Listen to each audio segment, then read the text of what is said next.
வணக்கம் மாணவர்களே. சென்ற வகுப்பில்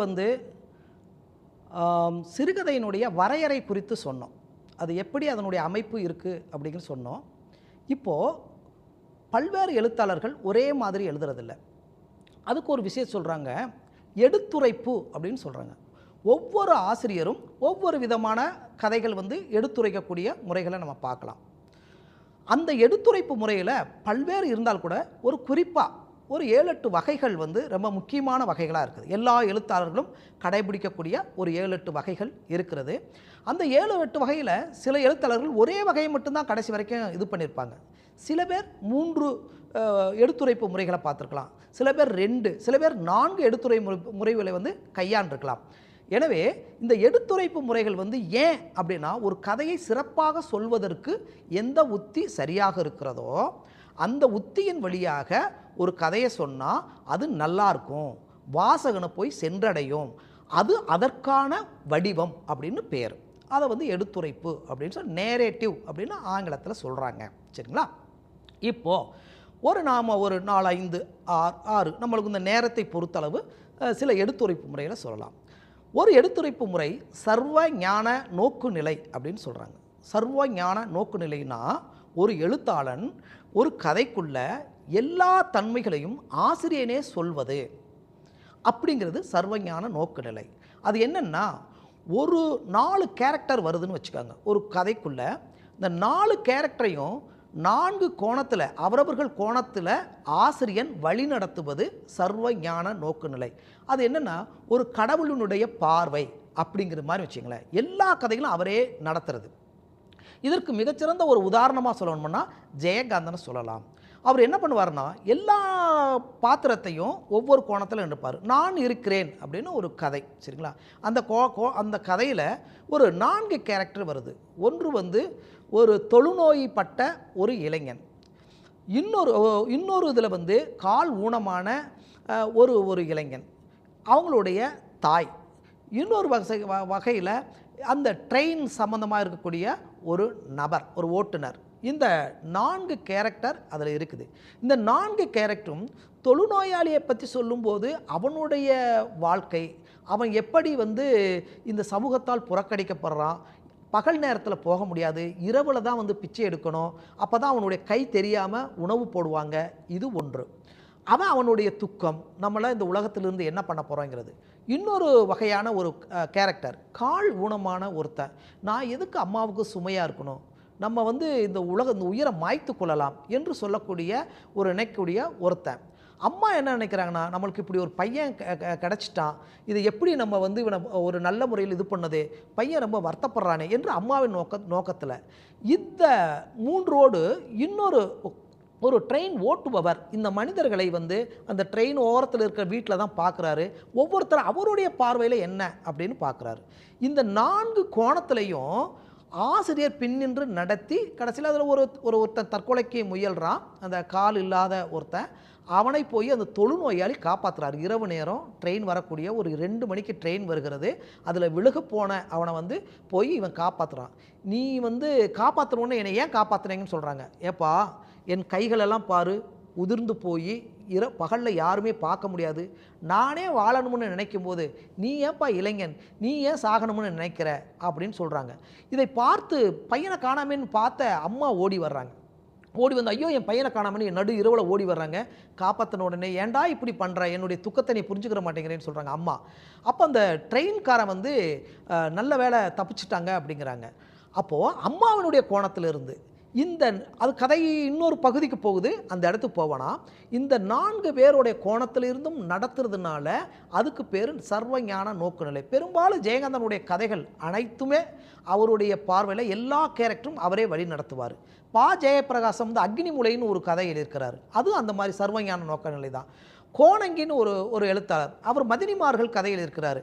அதாவது கிராமத்தை விட்டு நகரங்களில் நாவல் பழம் விற்கிறது, ஆப்பிள் பழம் விற்கக்கூடிய சில மதினிமார்கள், அதாவது 35-40 வயசில் இருக்கிற பெண்களுடைய பிரச்சனை, அவங்க எப்படி கிராமத்தை விட்டு வந்தாங்க, இப்படி கஷ்டப்படுறாங்கன்னு சொல்லிட்டு ஒரு 4-5 பெண்களை 4-5 கோணத்தில் சொல்லப்பட்ட கதை தான் அந்த கோணங்கி. இதுவும் என்னது ஒரு சர்வஞான நோக்கு நிலை தான். அதே மாதிரி வரையறுத்த படற்கை நோக்குநிலைன்னு ஒரு ஒரு எடுத்துரைப்பு இருக்குது. அது என்னென்னா, ஒரு கேரக்டர் அவங்களுடைய கண்கள் வழியாக ஒரு கதையை சொல்வது. ஜெயப்பிரகாசம் பல கதைகளை சொல்லியிருக்காங்க. நான் இப்போ எல்லா கதைகளும் சொல்ல போகிறதில்ல. உதாரணம், சரஸ்வதியின் மரணம் அப்படின்னு ஒரு கதை இது பண்ணலாம். ஒரு கேரக்டர், அந்த கேரக்டருடைய கண்களிலிருந்து ஒரு முழு வாழ்க்கையை அல்லது முழு சம்பவத்தை, நடந்து முடிந்த ஒரு பிரச்சனையை பார்த்து சொல்வது என்பது வரையறுத்த படற்கை நோக்குநிலை பாத்திரம் அப்படின்னு சொல்கிறோம்.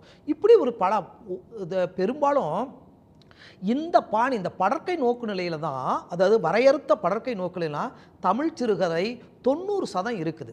சரிங்களா? ஒரு ஒரு ஒரு பாத்திரத்தின் வழியாக, ஒரு கேரக்டரின் வழியாக முழு வாழ்க்கை பார்க்கிறது. அல்லது இன்னொரு வகையான இருக்குது, தன்மை கூற்று.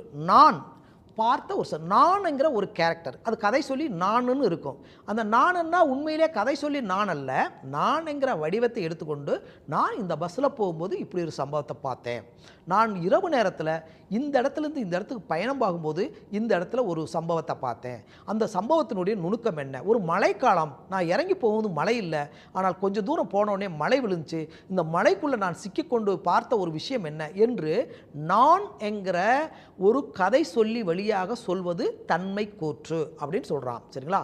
அசோகமித்திரனுடைய பிரயாணம் என்கிற ஒரு கதை ஒரு ஒரு குருநாதரை, அதாவது அவர் வயது முதிர்ந்த ஒரு குருநாதர், அவர் இறக்கிறதுக்கு முன்னாடி ஒரு மலை உச்சியில் இருக்கிறாரு, அடிவாரத்திற்கு கொண்டு போகணும்னு நினைக்கிறாரு. அப்படி கொண்டு போகிறதுக்கு அவர் எப்படி முயற்சி எடுக்கிறாரு, ஒரு ஒரு ட்ரக்கில் அவரை வச்சுக்கிட்டு எப்படி தள்ளி வர்றாரு, பாதையில் வரும்பொழுது ஓநாய்கள் எப்படி மறிக்குது, அதிலிருந்து அவர் மீட்டெடுக்க என்னென்ன பண்ணுறாரு, அதையும் மீறி ஓநாய்கள் கடித்து இழுக்கும்போது என்ன நடக்குது, அது பாதாளத்தில் விழுந்து என்ன பார்க்குறாரு, திரும்ப போகிறாரு, எப்படி கொண்டு சேர்க்குறாரு என்ற ஒரு விஷயத்தை, ஒரு பயணத்தை, அதான் பிரயாணம் அப்படின்னு ஒரு கதைத்தை, ஒரு குருநாதரை ஒரு சிஷ்யன் மலை அடிவாரத்திற்கு கொண்டு சேர்த்தக்கூடிய நான் என்கிற கதை சொல்லி வழியாக சொல்லப்பட்ட ஒரு கதை. அது தன்மை கூற்று அப்படின்னு சொல்லுவாங்க.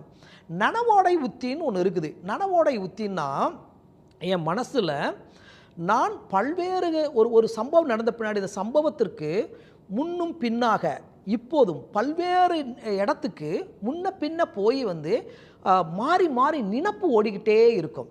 ஒரு ஒரு தொடர்ச்சியாக இருக்காது. ஒரு நதி போடுறது மாதிரி தொடர்ச்சியாக இருக்காது. ஒரு கொலாஜ் மாதிரி இருக்கும். நம்ம சின்ன குழந்தைகளை பார்க்கும்போது ஒரு ஒரு கண்ணாடி சிலுகெல்லாம் போட்டுட்டு நம்ம ஒரு ஒரு கொலாஜ் இது பண்ணுவோம் இல்லைங்களா, ஒரு ஒரு ஒரு கருவியை சுற்றுவோம் இல்லைங்களா, அது மாதிரி இந்த கண்ணாடி சிலுகள் மாறி மாறி விழுகிறது மாதிரி இந்த சம்பவங்கள் முன்ன பின்ன ஒரு கனவு நிலையில் மாறி மாறி வரும். ஆனால் ஒரு சம்பவம் தான், அது மாறவே மாறாது. ஒரு சம்பவத்துக்குள்ள பல்வேறு நினைவுகள் கால வரிசையில் இல்லாமல் முன்ன பின்ன மாறி மாறி குழந்தைத்தன்மையாக இருக்கும்போது, முதுமைத்தன்மையாக இருக்கும் பொழுது, நடுக்கட்டு வயசில் இருக்கும் பொழுது, திருமணம் ஆனபோது, திருமணம் ஆகாத போது மாறி மாறி சொல்லப்படக்கூடிய ஒரு விஷயத்துக்கு பேர் தான் நனவோடை உத்தி. அதுவும் சக்ஸஸ்ஃபுல்லாக நம்மளுடைய புதுமைப்பித்தன் எழுதியிருக்கிறாரு, லாசா ராமாமிர்தம் எழுதியிருக்கிறாரு. இந்த மாதிரி உள்மன பேச்சு உத்தின்னு சொல்கிறாங்க. எனக்குள்ளேயே ஒரு புழுங்கிக்கிட்டு இருக்கிறது. ஒரு ஒரு ஒரு ஒரு ஒரு சம்பவம் நடக்குது, அந்த சம்பவத்தினுடைய வீரியம் நம்மளை தாக்குது, அந்த தாக்குதல் வழியாக அதுக்கு எதிர்வினை புரியாமல் நம்ம இருக்கோன்னு வச்சுங்களேன், நம்மளுடைய மனப்பதட்டங்கள் இருக்கு இல்லையா, அந்த மனப்பதட்டங்களை சொல்லி சொல்லி சொல்லி பார்க்குறது. அதுக்கு என்ன வெளிப்படமே நீ சொல்ல முடியாது, மனசுக்குள்ளேயே இருக்கும். இப்போ ஒரு சொல்ல முடியாத ஒரு விஷயம் நீங்கள் சொன்னால் போலீஸ் பிடிச்சி போயிடுவாங்க. சரி, ஒரு விஷயத்தை சொன்னால் உங்களுடைய வீட்டில் ஒரு பெரிய ப்ராப்ளம் ஆகும். நீ ஒரு விஷயத்தை சொன்னால் உன் காதலி உன்னை விட்டுட்டு போயிடுவா. நீ ஒரு விஷயத்தை சொன்னால் உன் மனைவி உன்னை ஏற்க மாட்டான். இப்படி இருக்கக்கூடிய ஒரு ப்ராப்ளத்தை உன் மனசுக்குள்ளேயே மாறி மாறி மாறி சொல்லி பார்த்து அதிலிருந்து நீ மீள்றேன்னு வச்சுக்குருவோம். அல்லது மீள்வதற்கான முயற்சி, அந்த எல்லையை தொடுக்கக்கூடிய இடத்தை நீ அடைஞ்சிட்டன்னா அது உள்மன பேச்சு அப்படின்னு சொல்லி அது ஒரு உத்தியாக எழுதுகிறாங்க. அதில் லாசாராம பச்சை கனவு அந்த மாதிரி 2 கண் தெரியாத மனிதர்களும், ஆணுக்கும் கண் தெரியாது பெண்ணுக்கும் தெரியாது, அவங்களுக்குள்ளே ஏற்படக்கூடிய ஒரு காதல், ஒரு உறவு, அந்த உறவை எப்படி வெளிப்படுத்திக்கிறாங்க என்பதை ஆணின் வழியாக ஒரு சொல்லப்பட்ட ஒரு கதை, பிரமாதமான கதை.